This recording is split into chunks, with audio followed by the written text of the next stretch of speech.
بالقرآن نور قلبي بالقرآن واغفر ذنبي واستر عيبي يا رحمن بالقرآن نور قلبي بالقرآن واغفر ذنبي واستر عيبي يا رحمن بالقرآن بالقرآن بالقرآن نور قلبي فكلامك ربي أحفظه فيحفظني وأرتله وأجوده فيرفعني فكلامك ربي أحفظه فيحفظني وأرتله وأجوده فيرفعني. إن الحمد لله نحمده ونستعينه ونستغفره ونعوذ بالله من شرور أنفسنا ومن سيئات أعمالنا من يهده الله فلا مضل له ومن يضلل فلا هادي له وأشهد أن لا إله إلا الله وحده لا شريك له وأشهد أن محمدا عبده ورسوله يا أيها الذين آمنوا اتقوا الله حق تقاته ولا تموتن إلا وأنتم مسلمون يا أيها الناس اتقوا ربكم الذي خلقكم من نفس واحدة وخلق منها زوجها وبث منهما رجالا كثيرا ونساء واتقوا الله الذي تساءلون به والأرحام إن الله كان عليكم رقيبا يا أيها الذين آمنوا اتقوا الله وقولوا قولا سديدا يصلح لكم أعمالكم ويغفر لكم ذنوبكم ومن يطع الله ورسوله فقد فاز فوزا عظيما أما بعد فإن خير الحديث كتاب الله وخير الهدي هدي محمد صلى الله عليه وسلم وشر الأمور محدثاتها وكل محدثة بدعة وكل بدعة ضلالة وكل ضلالة في النار. قال تعالى وإذا قيل لهم اتبعوا ما أنزل الله قالوا بل نتبع ما ألفينا عليه آباءنا أولو كان آباؤهم لا يعقلون شيئا ولا يهتدون. سورہ بقرہ کی آیت نمبر 170.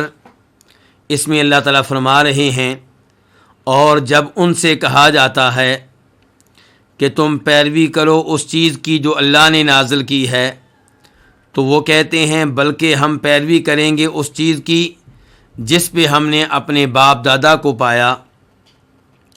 کیا وہ ان کی پیروی کریں گے اور اگرچہ ان کے آباء و اجداد کچھ بھی نہ سمجھتے ہوں اور نہ ہدایت پاتے ہوں. اس آیت میں اللہ رب العزت ان لوگوں کی مذمت کر رہے ہیں جو اپنے آباء و اجداد کے معاملے میں تعصب کا مظاہرہ کرتے تھے، آباء و اجداد کی تقلید میں اور ان کی پیروی میں حق کو رد کر دیتے تھے، حق کو ماننے سے انکار کر دیتے تھے. اس آیت کا ترجمہ میں نے آپ کے سامنے پیش کیا. اب اس آیت کے الفاظ اور مفردات کی طرف آتے ہیں. اذا کا معنی ہے جب، قیلا فعل ماضی ہے مجہول کے لیے کہا جاتا ہے، لہم ان سے یعنی کہ کفار سے، مشرکین سے، اتبعوا تم پیروی کرو فعل امر ہے جمع کے لیے، ما انزل اللہ اس چیز کی جو اللہ نے نازل کی، انزلہ فعل ماضی نازل کی. قالو یہ اذا کا جواب ہے کہ جب ان سے کہا جاتا ہے تو اس کے جواب میں قالو وہ کہتے ہیں، کیا کہتے ہیں؟ بلکہ نتبعو ہم پیروی کریں گے، فعل مضارع ہے جمع کے لیے، ما اسم موصول ہے اس چیز کی، الفینا ہم نے پایا فعل ماضی جمع کے لیے، علیہ جس پہ، آباءنا اپنے آباء و اجداد کو، اپنے باپ دادا کو، آبا جمع ہے ابن کی، حمزہ ہے استفہام انکاری کے لیے، یعنی کہ کیا وہ اپنے آباء و اجداد کی پیروی کریں گے؟ آباؤہم، اس کے بارے میں گفتگو ہو چکی ہے کہ اب ان کی جمع ہے. لا یعقلون فعل مضارع ہے، اس کے اوپر لا داخل ہوا ہے جو نفی کے لیے ہے. یعقلون فعل مضارع جمع کے لیے ہے، نہ سمجھتے ہوں، نہ عقل رکھتے ہوں. ولا یہتدون یہ بھی فعل مضارع ہے جمع کے لیے، اور نہ ہی ہدایت پاتے ہوں.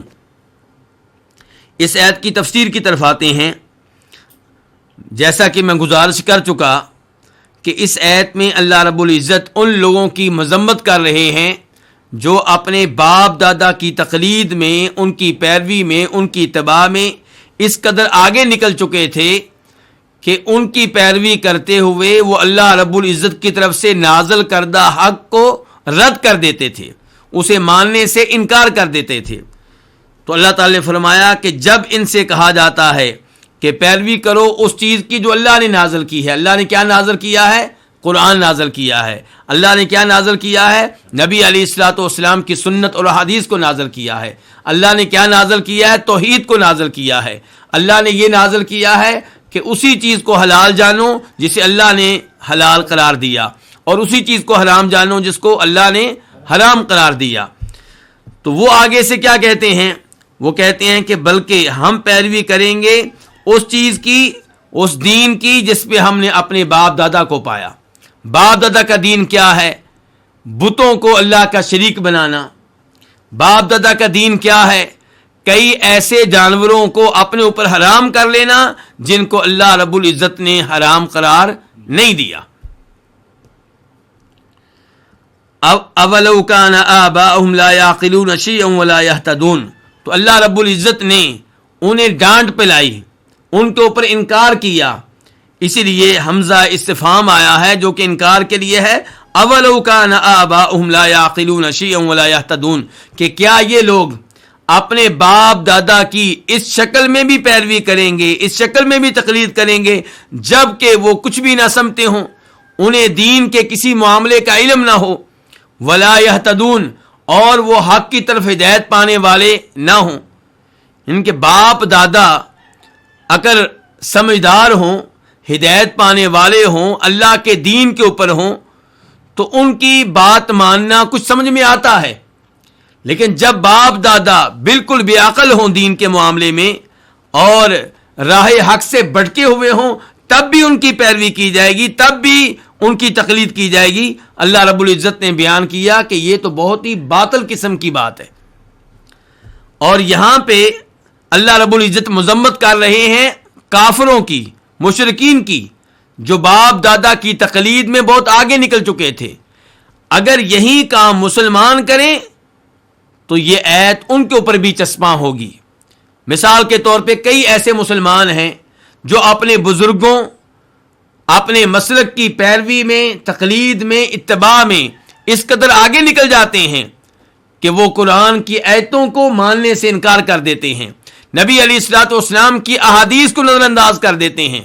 اور آپ کی احادیث کو نظر انداز کرنے کے لیے انہوں نے مختلف ضابطے اور اصول بنائے ہوئے ہیں. کبھی کہہ دیں گے کہ یہ خبر واحد ہے، اور ہمارے پاس جو اصول ہے وہ یقینی اصول ہے، وہ یقینی ضابطہ ہے. اور کبھی یہ کہیں گے کہ ہمارے جو بزرگ ہیں وہ ان احادیث کو بہتر سمجھنے والے ہیں.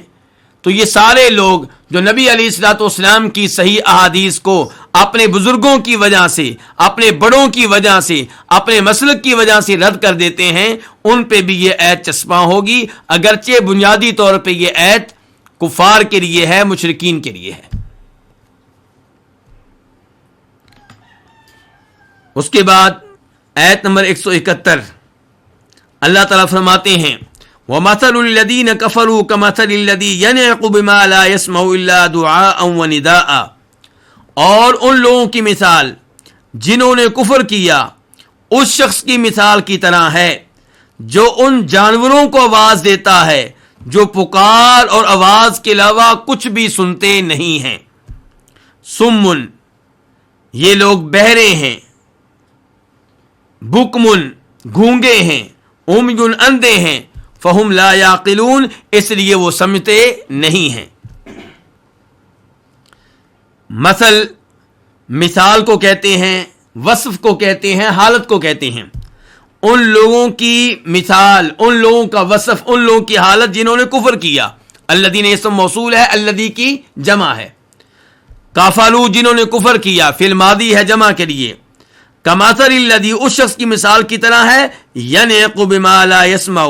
نعق ینعق یہ لفظ استعمال ہوتا ہے جانوروں کو، بکریوں کو آواز دینے کے لیے، انہیں ڈانٹنے کے لیے.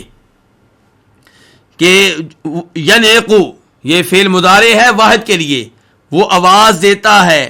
بما لا یسمع ان جانوروں کو جو سنتے نہیں ہیں. ما اسم موصول ہے الذی کے معنی میں، لا یسمع فعل مضارع ہے واحد کے لیے، لا یسمع نہیں سنتا، اس کے اوپر لا نفی کے لیے داخل ہوا ہے. الا دعاء سوائے کس کے؟ پکار کے. ونداء اور آواز کے. دعا اور ندا میں کیا فرق ہے؟ دعا اور ندا میں ایک فرق یہ بیان کیا گیا ہے کہ دعا اس پکار کو کہتے ہیں جو پکار کسی خاص کے لیے ہو، کسی متعین کے لیے ہو. کسی کا نام لے کے آپ اسے پکاریں تو اسے کیا کہتے ہیں؟ دعا. اور ندا یہ عام پکار ہے، جب کسی کو متعین کیے بغیر، کسی کا نام لیے بغیر آپ آواز دیں تو اسے کیا کہتے ہیں؟ ندا. سمن یہ اسم کی جمع ہے. اسم کس کو کہتے ہیں؟ بہرے کو.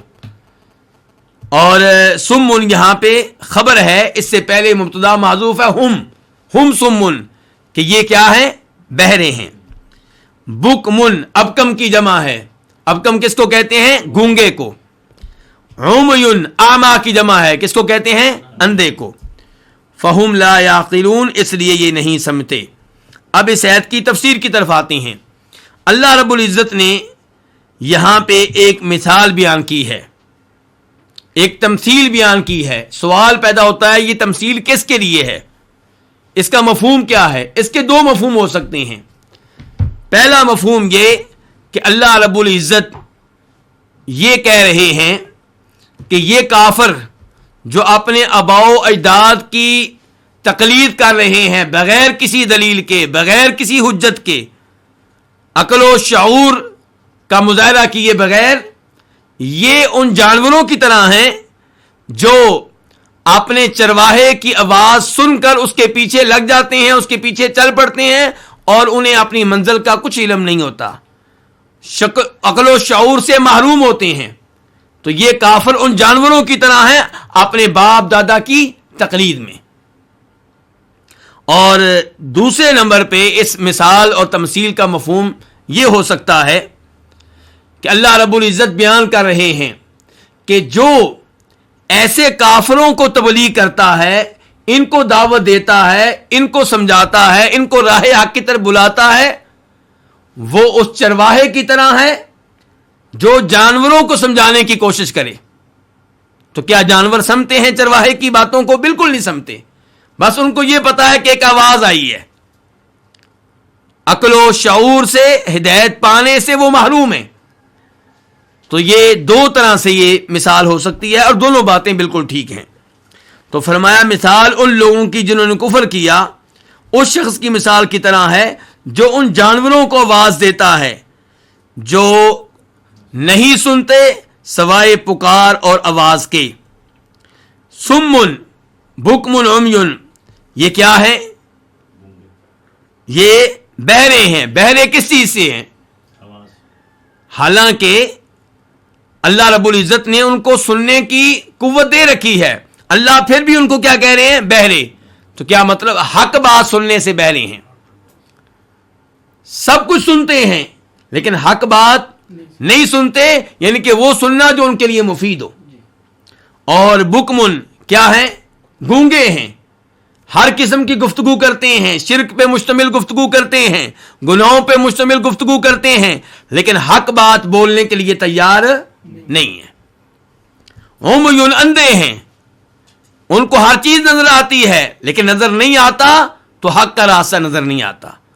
ان کو نظر نہیں آتی، حق کی بات نظر نہیں آتی. فہم لا یعقلون تو اس لیے وہ عقل نہیں کرتے. عقل کرنے کے لیے، سمجھنے کے لیے یہ ضروری ہے کہ آپ کے حواس خمسہ کام کرتے ہوں. آپ عقل تب کریں گے جب آپ کی بینائی کام کرے، جب آپ کی قوت سماعت کام کرے، اور جب آپ کی قوت گویائی کام کرے۔ تو جو آدمی سنتا نہیں ہے، دیکھتا نہیں ہے، وہ عقل کیسے کرے گا؟ تو اس لیے اللہ تعالیٰ نے فرمایا سم بکم عمی فہم لا یعقلون، کہ جب وہ حق بات کے لحاظ سے بہرے ہیں، حق بات کے لحاظ سے گونگے ہیں، حق بات کے لحاظ سے اندھے ہیں، فہم لا یعقلون، تو وہ عقل نہیں کرتے، وہ عقل نہیں پائیں گے۔ اس کے بعد آیت نمبر 172 اللہ تعالیٰ فرماتے ہیں یا ایھا الذین آمنوا کلوا من طیبات ما رزقناکم واشکروا للہ ان کنتم ایاہ تعبدون۔ اے وہ لوگو جو ایمان لائے ہیں، یعنی کہ اے ایمان والو، کلو تم کھاؤ، من طیبات ما رزقناکم ان عمدہ چیزوں میں سے جو ہم نے تمہیں عطا کی ہیں، جو ہم نے تمہیں دی ہیں، واشکروا للہ اور اللہ کا شکر ادا کرو، ان کنتم ایاہ تعبدون اگر تم خاص اسی کی عبادت کرتے ہو۔ اب ہم آتے ہیں اس آیت کے الفاظ اور مفردات کی طرف۔ الذین اسم موصول ہے اور یہ الذی کی جمع ہے، آمنو جو ایمان لائے فعل ماضی جمع کے لیے، کلو فعل امر ہے تم کھاؤ، من طیبات طیبات جمع ہے طیبہ کی، عمدہ چیزیں، پاکیزہ چیزیں، حلال چیزیں۔ ما اسم موصول ہے الذی کے معنی میں، رزقنا ہم نے دی ہیں جمع متکلم، کم تمہیں، وشکرو اشکرو کیا ہے فعل امر، تم شکر کرو، للہ کس کا؟ اللہ کا، ان اگر شرط کے لیے ہے، ان کنتم ایاہ تعبدون اگر تم خاص اسی کی عبادت کرتے ہو، تعبدون فعل مضارع ہے جمع کے لیے، تم عبادت کرتے ہو، ایاہ اسی کی، ایاہ یہ ضمیر پہلے آ گئی ہے، اور اگر ضمیر بعد میں آتی تو لفظ کیسے ہوتا؟ ان کنتم تعبدونہ، لیکن اللہ تعالی نے کیا کہا؟ ان کنتم ایاہ تعبدون۔ اب ضمیر جب پہلے آئی، تعبدون کا مفعول جب پہلے آ گیا، حالانکہ مفعول کو بعد میں آنا چاہیے، تو اس نے کس چیز کا فائدہ دیا؟ تخصیص کا اور حصر کا، اگر تم خاص اسی کی عبادت کرتے ہو۔ اب ہم آتے ہیں اس آیت کی تفسیر کی طرف۔ اللہ رب العزت یہاں پہ کن کو مخاطب کر رہے ہیں؟ ایمان والوں کو، ان لوگوں کو جن کا ایمان ہے کس پہ؟ اللہ پہ، اللہ کے رسولوں پہ، آسمانی کتابوں پہ اور فرشتوں پہ، روز آخرت پہ، تقدیر پہ۔ تو اللہ تعالیٰ ان ایمان والوں کو مخاطب کر کے ایک آرڈر دے رہے ہیں۔ اس کا مطلب یہ ہے کہ اگر تم واقعی مومن ہو تو تمہیں یہ آرڈر ماننا ہوگا، تمہارے ایمان کا تقاضا ہے کہ تم اس آرڈر کو مانو۔ اگر تم اس آرڈر کو نہیں مانتے، اس کا مطلب یہ ہے کہ تمہارا ایمان ناقص ہے، کمزور ہے، ویسا ایمان نہیں ہے جیسا ہونا چاہیے۔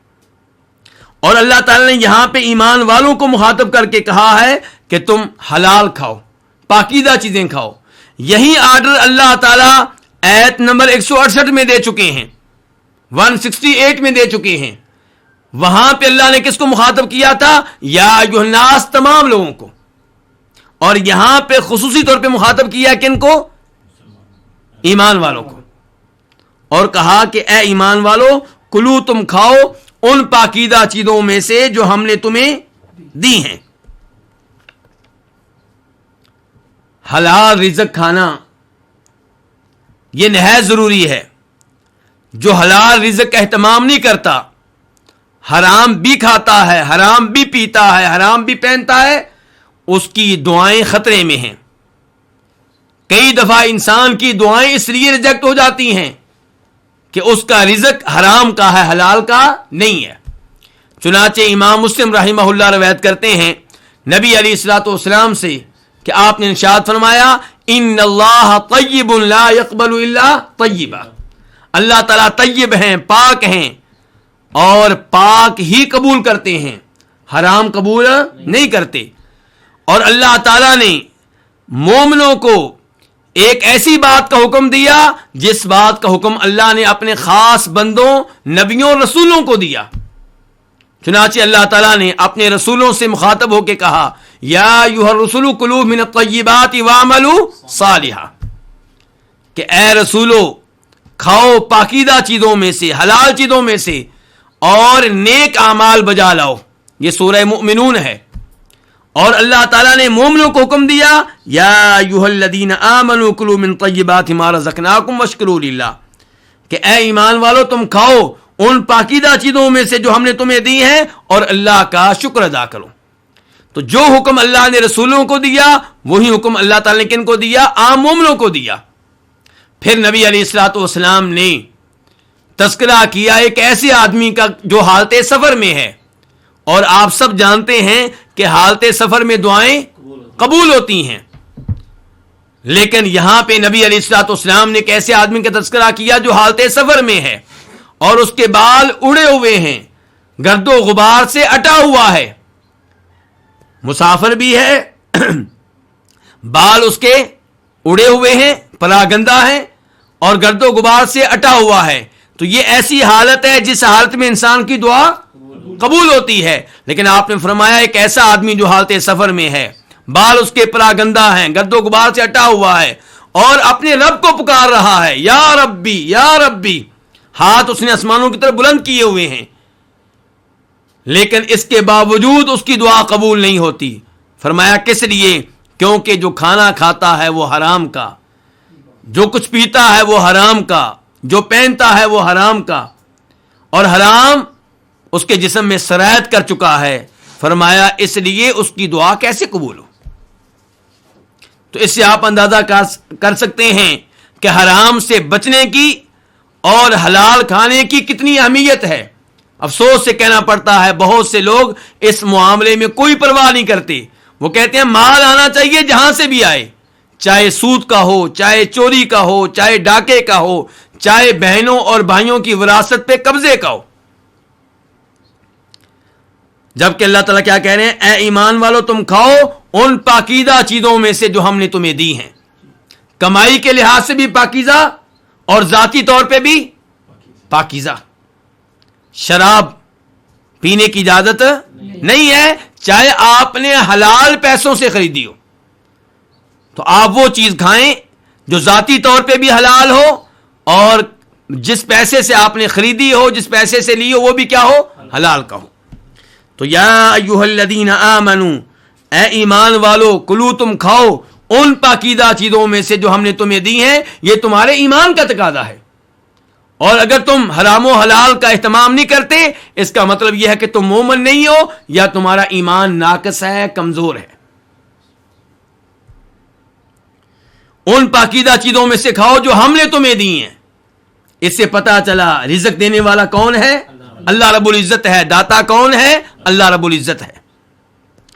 واشکروا للہ، اور تم اللہ کا شکر ادا کرو. نبیوں سے کیا کہا تھا؟ یا ایھا الرسل کلوا من الطیبات واعملوا صالحا، پاکیزہ چیزوں میں سے کھاؤ، حلال چیزوں میں سے کھاؤ اور نیک اعمال بجا لاؤ. اور مومنوں سے کیا کہا ہے؟ ان پاکیزہ چیزوں میں سے کھاؤ جو ہم نے تم کو دی ہیں اور اللہ کا شکر ادا کرو. اور نبی علیہ السلام کیا فرماتے ہیں؟ اللہ نے مومنوں کو اسی چیز کا حکم دیا جس کا کس کو حکم دیا ہے؟ رسولوں کو. اس سے پتا چلا شکر سے مراد کیا ہے؟ نیک اعمال بجا لانا، اللہ کا رزق کھانا، اور پھر فرائض و واجبات کی پابندی نہ کرنا، اللہ کا رزق کھانا اور کبیرہ گناہوں کا ارتکاب کرنا، یہ اللہ کی ناشکری ہے، اللہ کی نافرمانی ہے. تو وشکروا للہ، اللہ کا شکر ادا کرو. اللہ کا شکر ادا کرنا واجب ہے، اللہ نے حکم دیا، آرڈر دیا ہے. اور شکر کسے کہتے ہیں؟ کوئی آپ پہ انعام کرے، اس انعام کی وجہ سے آپ اس کی قدر کریں، آپ اس کی تعریفیں بیان کریں، آپ اس کی تعظیم کریں، اور آپ اس کی باتیں مانیں. تو شکر زبان کے ذریعے بھی ہوتا ہے، دل کے ذریعے بھی، اور تمام اعضاء کے ذریعے بھی. دل میں آپ اس کی قدر کریں گے، دل میں آپ تسلیم کریں گے کہ اس نے میرے اوپر بہت بڑا انعام کیا ہے. دل میں آپ تسلیم کریں گے یہ ساری نعمتیں اس کی طرف سے ہیں، اور زبان سے اس کا اظہار بھی کریں.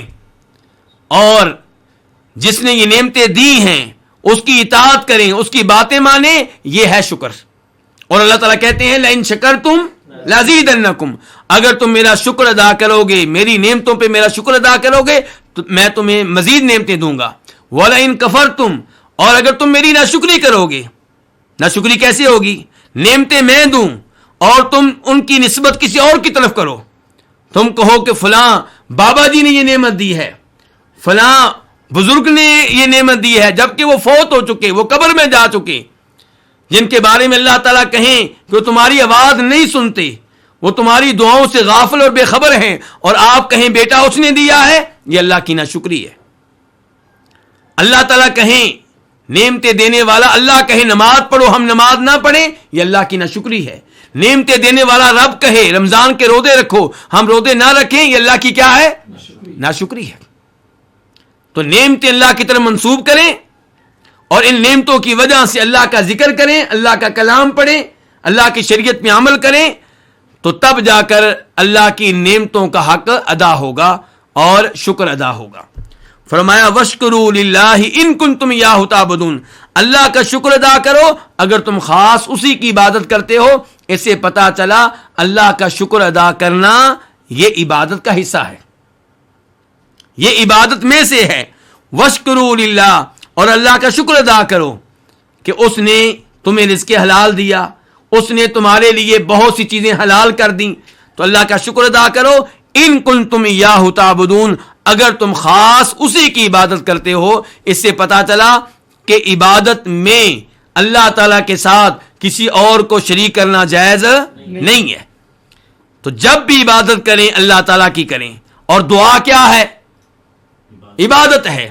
افسوس سے کہنا پڑتا ہے کہ ہمارے بہت سے کلمہ پڑھنے والے لوگ کلمہ پڑھنے کے باوجود قبر والے سے دعا کرتے ہیں، اس سے کہتے ہیں اللہ سے بیٹا لے کر دو، اور کہتے ہیں ہم نے شرک نہیں کیا کیونکہ ہم نے قبر والے سے کہا اللہ سے لے کر دو.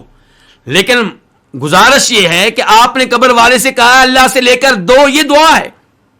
آپ نے قبر والے کو پکارا ہے، غیبانہ طور پہ پکارا ہے. آپ یہ سمجھتے ہیں کہ قبر والا میری دعا ایسے سنتا ہے غیبانہ طور پہ جیسے اللہ سنتا ہے غیبانہ طور پہ. تو آپ نے قبر والے کو پکار کر، فوت شدہ کو پکار کر، اسے پکار میں دعا کی عبادت میں اللہ کا کیا بنا دیا؟ شریک بنا دیا. جبکہ اللہ تعالیٰ کہتے ہیں وَأَنَّ الْمَسَاجِدَ لِلَّهِ فَلَا تَدْعُوا مَعَ اللَّهِ أَحَدًا، ساری مسجدیں اللہ تعالیٰ کے لیے ہیں، اس لیے اللہ تعالیٰ کے ساتھ کسی اور کو دعا میں شریک نہ کرو. اور افسوس سے کہنا پڑتا ہے ہماری مسجدوں کے اندر لکھا ہوتا ہے، مسجدوں کے باہر دیوار پہ لکھا ہوتا ہے یا اللہ مدد یا رسول اللہ مدد، جبکہ اللہ تعالیٰ کہہ رہے ہیں یہ مسجدیں میری ہیں، میرے ساتھ کسی اور کو دعا میں شریک کرنے کی اجازت نہیں ہے. ان کنتم ایاہ تعبدون، ان الفاظ میں جبری فرقے پہ بھی رد ہے، ان کے عقائد کا بھی انکار ہے.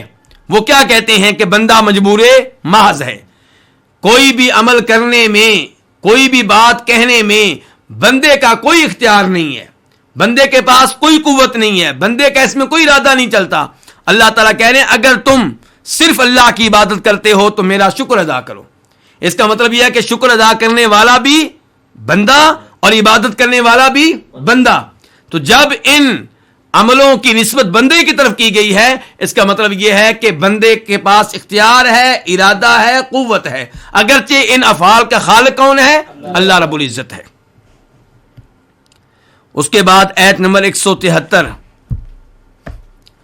انما حرم علیکم المیتۃ والدم ولحم الخنزیر وما اہل به لغیر اللہ فمن اضطر غیر باغ ولا عاد فلا اثم علیہ ان اللہ غفور الرحیم. سوائے اس کے نہیں اس نے، یعنی کہ اللہ تعالیٰ نے، اس نے تمہارے اوپر حرام کیا ہے مردار اور خون اور خنزیر کا گوشت اور جس پہ غیر اللہ کا نام پکارا جائے، لیا جائے. فمن اضطر غیر باغ ولا عاد فلا اثم علیہ، پس جسے مجبور کر دیا جائے، جو مجبور ہو جائے اس حال میں کہ وہ حرام طلب کرنے والا نہ ہو، اور نہ حد سے تجاوز کرنے والا ہو تو اس پہ کوئی گناہ نہیں ہے. یقیناً اللہ تعالی بہت بخشنے والا نہایت رحم کرنے والا ہے. انما یہ لفظ کس کے لیے آتا ہے؟ حصر کے لیے. حصر کا مطلب کیا ہے؟ انما یہ فائدہ دیتا ہے کہ جو چیز ذکر کی گئی ہے حکم صرف اسی کے لیے ہے، اور جو چیزیں مذکور نہیں ہیں ان کا حکم اس حکم سے مختلف ہے جو یہاں پہ بیان ہوا ہے. یعنی کہ انما حرم علیکم المیتۃ والدم ولحم الخنزیر، یعنی کہ تمہارے اوپر جو چیزیں حرام ہیں وہ کتنی ہیں؟ صرف 4 ہیں. حکم یہاں پہ کیا بیان ہوا تھا؟ حرام ہونے کا. تو حصر نے کیا فائدہ دیا کہ حرام چیزیں صرف 4 ہیں جو یہاں پہ ذکر کی گئی ہیں، اور جو یہاں پہ مذکور نہیں ہیں وہ سب کیا ہیں؟ حلال ہیں. بظاہر ان الفاظ سے یہی محسوس ہوتا ہے. حرم فعل ماضی واحد کے لیے، اس نے حرام کی، کس نے؟ اللہ نے. علیکم تمہارے اوپر، اللہ نے کیا حرام کیا تمہارے اوپر؟ المیتہ مردار. مردار کسے کہتے ہیں؟ ہر وہ جانور جسے شرعی طریقے سے ذبح نہ کیا گیا ہو. مثال کے طور پہ ایک جانور ذبح کیے بغیر اپنی موت آپ مر جاتا ہے تو وہ کیا ہے؟ مردار ہے، میتہ ہے. اور ایک جانور اسے ذبح کیا گیا لیکن ذبح کرنے والا کون ہے؟ کوئی پارسی، مجوسی، کوئی سکھ، کوئی ہندو، تو وہ جانور کیا ہے؟ وہ مردار ہے. والدم، دم کس کو کہتے ہیں؟ خون کو. اللہ نے خون بھی حرام قرار دیا ہے، لیکن خون سے مراد ہر خون نہیں ہے. کون سا خون ہے؟ بہنے والا خون. یہ بات ہم کہاں سے لے کر آئے؟ اللہ نے تو عام کہا ہے الدم، خون، اور ہم کہہ رہے ہیں مراد وہ خون ہے جو بہنے والا ہو. بہنے والا خون حرام ہے، دوسرا خون حرام نہیں ہے. تو اتنی بڑی بات ہم نے کہاں سے دی ہے؟ سورہ انعام سے.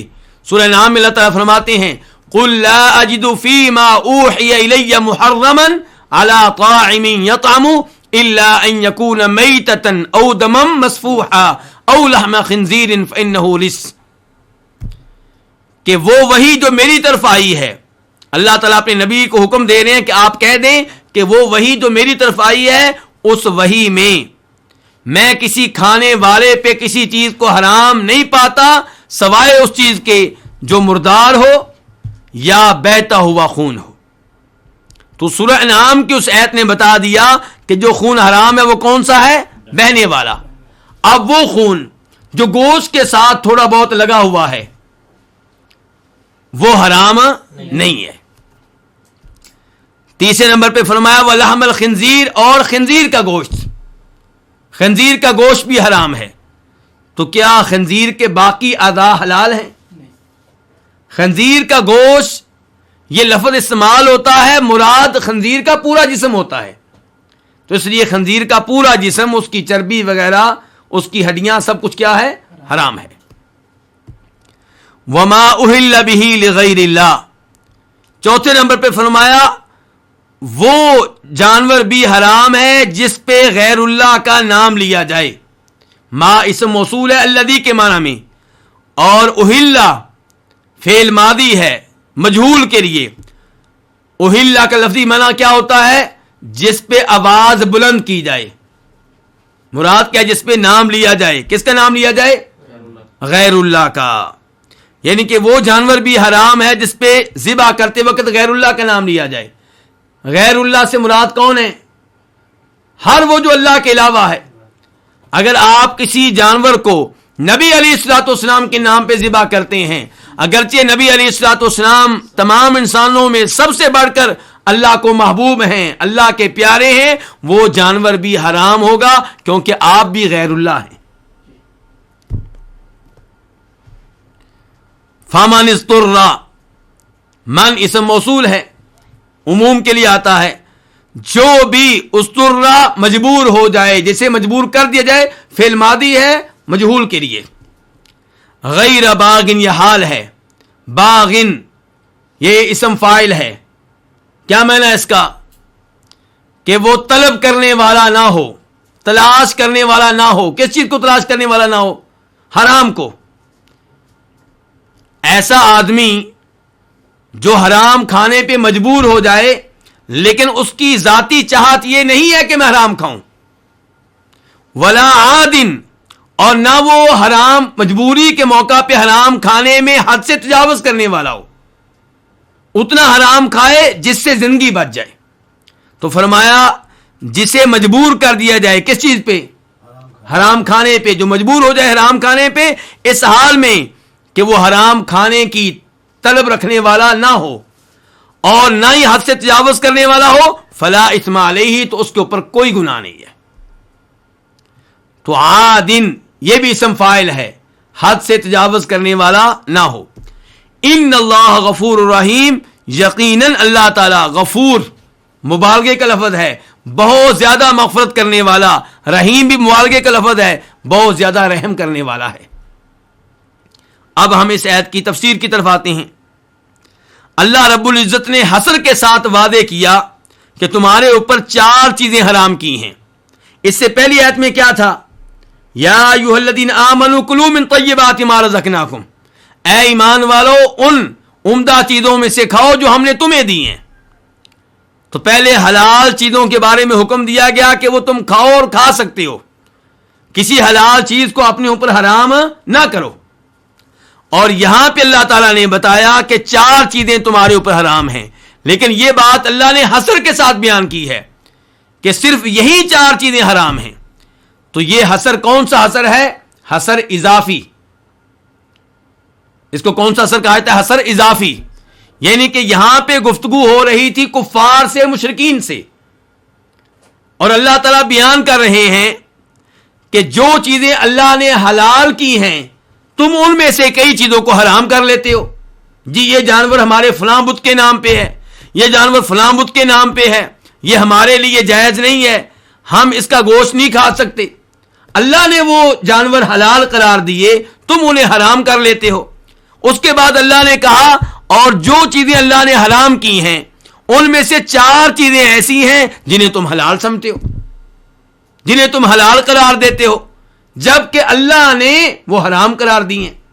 تو اس کا مطلب یہ نہیں ہے کہ باقی سب چیزیں حلال ہیں، ان کے علاوہ بھی کئی چیزیں حرام ہیں، لیکن گفتگو کفار سے ہو رہی ہے، مشرکین سے ہو رہی ہے، اور وہ اللہ کی حلال کردہ کئی چیزوں کو حرام قرار دیتے تھے.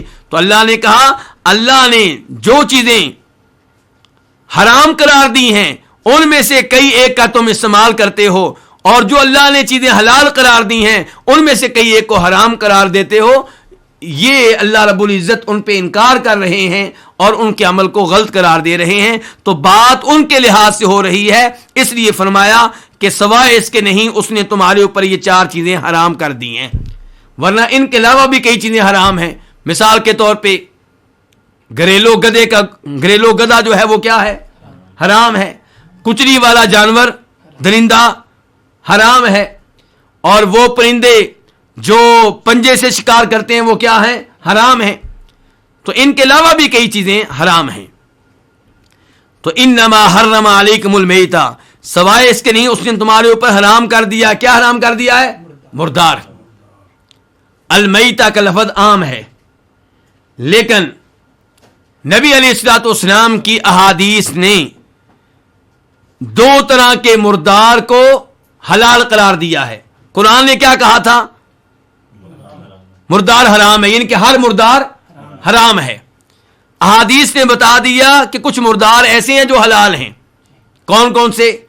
مچھلی اور ٹڈی. مچھلی اور ٹڈی کو نبی علیہ الصلوۃ والسلام نے حلال قرار دیا. اب ایک طرف قرآن ہے ایک طرف حدیث ہے، کس کو لیں گے؟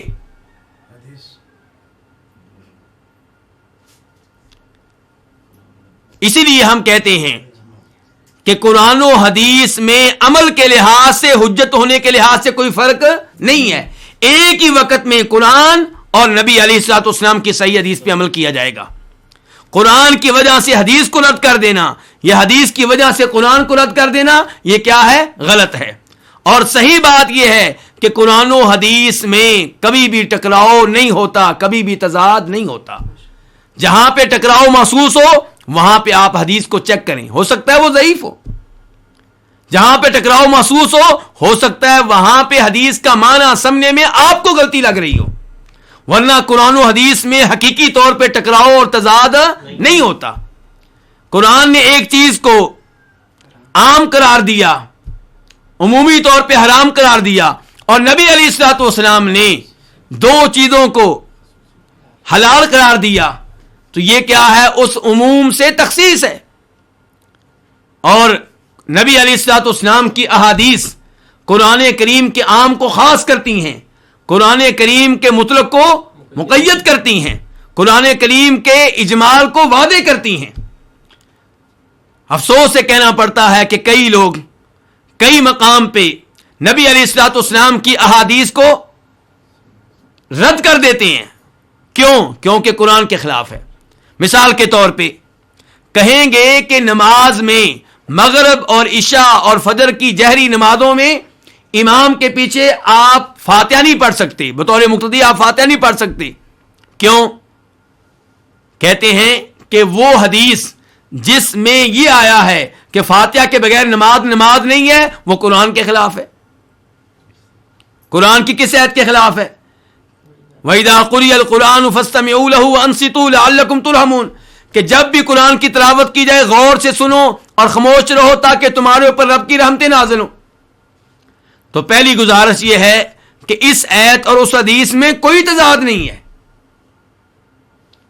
اللہ تعالیٰ کہہ رہے ہیں کہ جب بھی قرآن کی تلاوت ہو غور سے سنو اور خاموش رہو، یعنی کہ شور شرابہ کرنے کی اجازت نہیں ہے جب بھی تلاوت ہو رہی ہو، جیسا کہ کفار قرآن کی تلاوت کے موقع پر شور شرابہ کیا کرتے تھے۔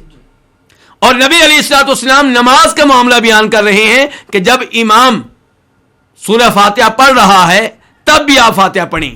یہ اس حدیث کا مفہوم ہے جس میں آپ کہتے ہیں کہ فاتحہ کے بغیر کوئی نماز نہیں ہے۔ تو دونوں میں کوئی ٹکراؤ نہیں ہے، دونوں میں کوئی تضاد نہیں ہے، دونوں پہ ایک ہی وقت میں عمل کیا جائے گا۔ لیکن افسوس یہ ہے کہ یہاں پہ اس حدیث کو نظر انداز کر دیا جاتا ہے۔ اور عجیب بات یہ ہے کہ یہی لوگ بعض مقامات پہ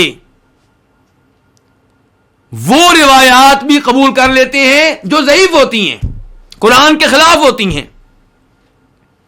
مثال کے طور پہ اللہ تعالیٰ کہتے ہیں وَمَا أَنْتَ بِمُسْمِعٍ مَّن فِي الْقُبُورِ، کہ جو بھی قبروں میں ہیں انہیں آپ اپنی آواز نہیں سنا سکتے۔ اب یہاں پہ الفاظ عام ہیں، جو بھی قبروں میں، من یہ لفظ عام ہے، جو بھی قبروں میں ہیں انہیں آپ اپنی آواز نہیں سنا سکتے۔ إِنَّكَ لَا تُسْمِعُ الْمَوْتَىٰ، کسی بھی مردے کو آپ اپنی آواز نہیں سنا سکتے۔ لیکن یہاں پہ کہا جاتا ہے کہ آپ نبی علیہ الصلوۃ والسلام کی قبر کے پاس کھڑے ہو کر سلام پڑھیں تو آپ خود سنتے ہیں۔ کیا دلیل ہے؟ قرآن کے اس عام کے مقابلے میں، قرآن کے عموم کے مقابلے میں کیا دلیل ہے جس کی وجہ سے آپ نے قرآن کے عموم کو خاص کر دیا؟ قرآن نے تو کہا تھا جو بھی قبروں میں ہیں انہیں آپ اپنی آواز نہیں سنا سکتے۔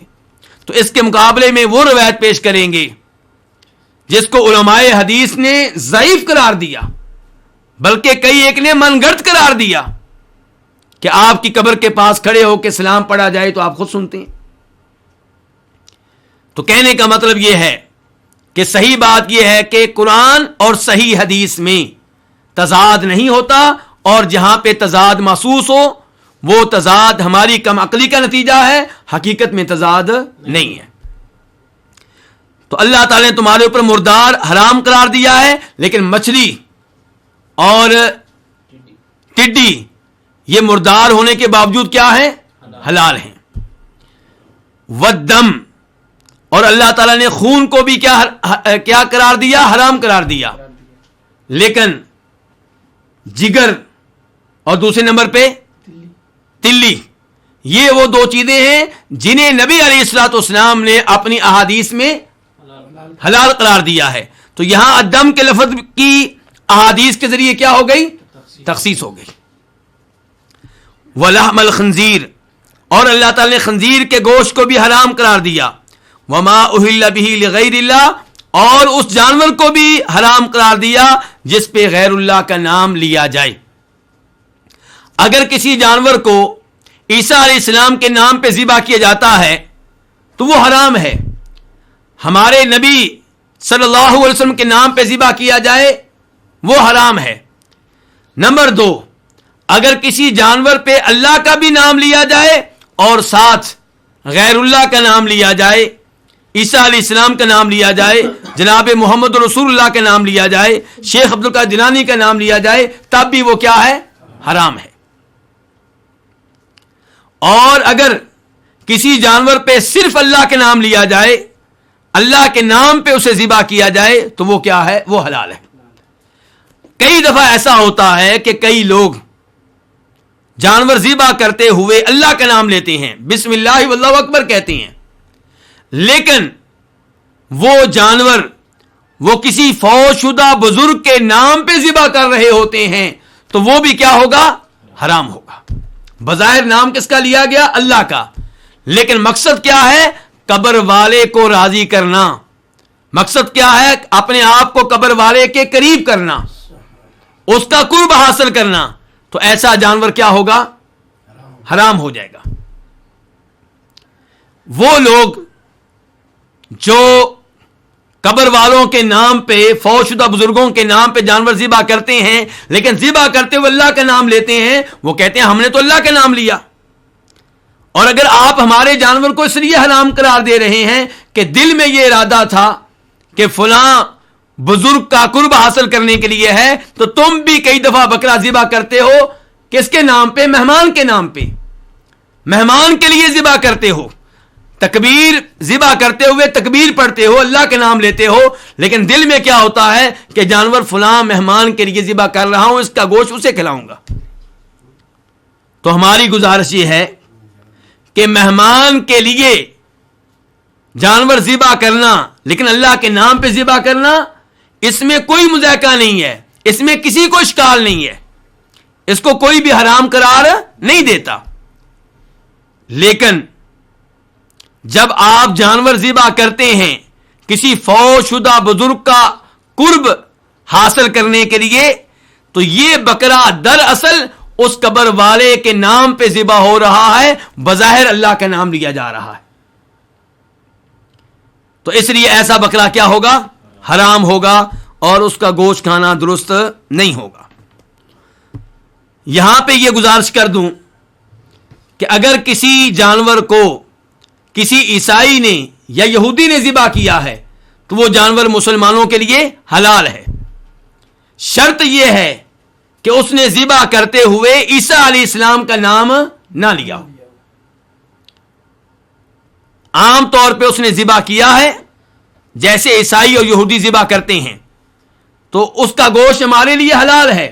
ہمیں پتا چلا یہ عیسائی ہے، یہودی ہے، تحقیقات کی ضرورت نہیں ہے کہ اس نے کیا کیا تھا، لیکن اگر پتا چل جائے یا ہمارے سامنے وہ عیسیٰ علیہ السلام کے نام پہ جانور کو ذبح کر رہا ہے، تو وہ جانور ہمارے لیے حلال نہیں ہوگا۔ اور یہاں پہ یہ بھی گزارش کر دوں کہ یورپ کے لوگوں میں سے کئی لوگ جانور ذبح کرتے ہیں جبکہ وہ عیسائی نہیں ہوتے، وہ یہودی نہیں ہوتے، وہ مولد ہو چکے ہوتے ہیں، بے دین ہوتے ہیں، تو ان کا ذبح کیا ہوا جانور بھی مسلمانوں کے لیے حلال نہیں ہوگا۔ فَمَنِ اضْطُرَّ غَيْرَ بَاغٍ وَلَا عَادٍ فَلَا إِثْمَ عَلَيْهِ۔ البتہ اللہ رب العزت نے یہاں پہ ایک استثناء بیان کیا، وہ کیا کہ اگر کوئی مجبور ہے، مرنے والا ہے بھوک سے، اور اسے حلال کھانا نہیں مل رہا، کھانے کے لیے کوئی حلال چیز نہیں مل رہی، البتہ مردار کا گوشت مل رہا ہے، بہتا ہوا خون مل رہا ہے، خنزیر کا گوشت مل رہا ہے، ایسا جانور مل رہا ہے جسے ذبح کرتے وقت غیر اللہ کے نام لیا گیا تھا، تو وہ اس حرام میں سے اتنا گوشت لے سکتا ہے جس سے اس کی زندگی بچ جائے۔ لیکن یہ اجازت اور یہ استثناء 3 شرائط کے ساتھ ہے۔ نمبر 1، اس حرام کو کھانے والا کیا ہو؟ مجبور ہو، مرنے والا ہو۔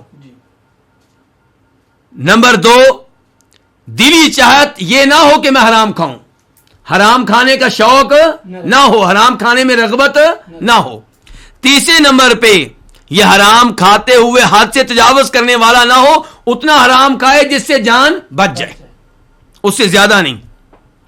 فلا اثم علیہ، تو پھر ایسے آدمی پہ کوئی گناہ نہیں ہوگا۔ اس کا مطلب یہ ہے کہ اگر کوئی مجبور نہیں ہے پھر بھی حرام کھاتا ہے تو وہ کیا ہے؟ گنہگار ہے. اگر کوئی مجبور ہے لیکن دلی شوق بھی رکھتا ہے کہ خنزیر کا گوشت چیک کروں، آج بہانہ مل گیا ہے تو وہ کیا ہے؟ گنہگار ہے، اسے گناہ ملے گا. اسی طرح اگر کوئی مجبور ہے اور حرام کھانے کی رغبت نہیں ہے لیکن حرام کھانے بیٹھا تو مسلسل کھائے جا رہا ہے تو وہ بھی کیا ہوگا؟ گنہگار ہوگا. گناہ اسے نہیں ملے گا جو انتہائی مجبور ہے، مرنے کا خطرہ ہے اور حرام کھانے کا شوق نہیں ہے اور حرام کھانے میں حد سے تجاوز کرنے والا نہیں ہے. ان اللہ غفور الرحیم، بے شک اللہ تعالیٰ بہت بخشنے والا ہے. یعنی کہ جو اس حالت میں حرام کھائے گا، ان شرائط کے ساتھ حرام کھائے گا تو اللہ تعالیٰ اسے بخشنے والے ہیں، اور اللہ تعالیٰ کا اس کے لیے حرام کو مباح قرار دینا یہ اللہ کی رحمت ہے. اس سے پتہ چلا اللہ تعالیٰ نہیں چاہتے کہ یہ بندہ اس وجہ سے مر جائے کہ حلال میسر نہیں ہے، بلکہ اللہ تعالیٰ اس کی زندگی بچا رہے ہیں اور اسے اجازت دے رہے ہیں کہ تم یہ حرام اس شکل میں کھا سکتے ہو. غفور اور رحیم مبالغے کے لفظ ہیں، دونوں اللہ کے نام ہیں اور دونوں اللہ کی صفات پہ دلالت کرتے ہیں. غفور سے پتہ چلا اللہ تعالیٰ مغفرت کرنے والے ہیں، رحیم سے پتہ چلا اللہ تعالیٰ رحم کرنے والے ہیں، رحمت کرنے والے ہیں. افسوس سے کہنا پڑتا ہے کہ بعض لوگ بظاہر ان ناموں کو مان لیتے ہیں لیکن ان کا معنی حقیقی طور پہ نہیں مانتے، بلکہ تعویل سے تحریف سے کام لیتے ہیں. رحیم سے پتہ چلتا ہے کہ اللہ کی صفات میں سے ایک صفت کیا ہے کہ اللہ تعالیٰ رحمت کرنے والے ہیں. وہ کہتے ہیں رحمت سے مراد حقیقی رحمت نہیں ہے، رحمت سے مراد یہ ہے کہ اللہ تعالیٰ احسان کرنے والے ہیں. جس پہ اللہ تعالیٰ رحم کرتے ہیں اس پہ اللہ تعالیٰ احسان کرتے ہیں یا اس کے ساتھ احسان کا ارادہ کر لیتے ہیں، اور یہ تعویل غلط ہے، باطل ہے. صحیح بات یہ ہے کہ ہم اللہ تعالیٰ کے ان ناموں کو الفاظ کے لحاظ سے بھی مانتے ہیں، معنی کے لحاظ سے بھی مانتے ہیں کہ اللہ تعالیٰ کے دو نام ہیں غفور اور رحیم، اور اللہ کی دو صفات ہیں، نمبر 1 مغفرت کرنا، نمبر 2 رحمت کرنا. اللہ رب العزت سے دعا کرتے ہیں کہ اللہ رب العزت ہمیں اپنے ان بندوں میں شامل کر لے جو حلال و حرام کا خیال رکھتے ہیں، حرام سے بچتے ہیں اور حلال کے لیے محنت کرتے ہیں. اور اللہ تعالیٰ ہمیں اپنے ان بندوں میں بھی شامل کر لے جن پہ اللہ تعالیٰ جن کی اللہ تعالیٰ مغفرت کرنے والے ہیں، جن پہ رحم فرمانے والے ہیں. وآخر دعوانا ان الحمد للہ رب العالمین.